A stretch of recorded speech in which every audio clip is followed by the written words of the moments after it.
দাসন দাসে বলে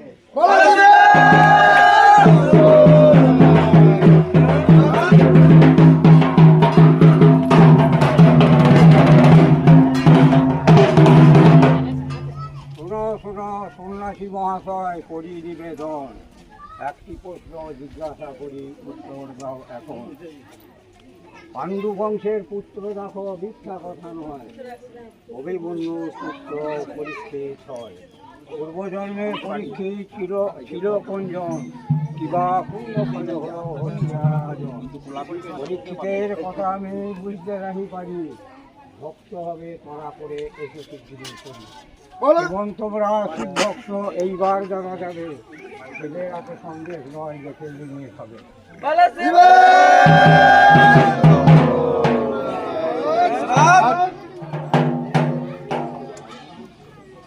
শিব দুর্গা ভক্ত আমরা, মিথ্যা কথা নয়, তোমার কথা একটি কথা বলিব নিশ্চয়।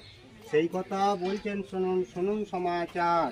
পরীক্ষিত হইল রাজা কেমনই প্রকার, পুনর্জন্মে পরীক্ষিত ছিল কোন জনে, দুর্গাপুরের ফলে হচ্ছে না একজন।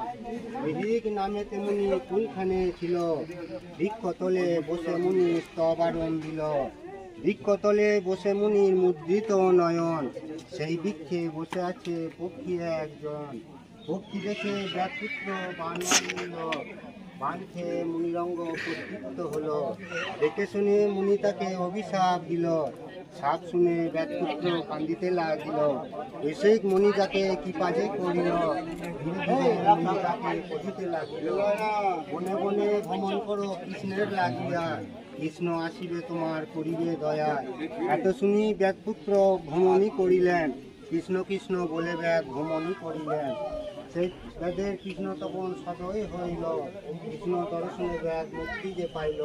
পুনর্জন্মে পরীক্ষিত ব্যাগেরই নন্দন, কৃষ্ণ ভজে রাজা হয় শুনুন সর্বজন। ইহারি বিক্রান্ত কথা কয়ে দিলাম চলে, নিজবাটি সন্ন্যাসীটি বলে।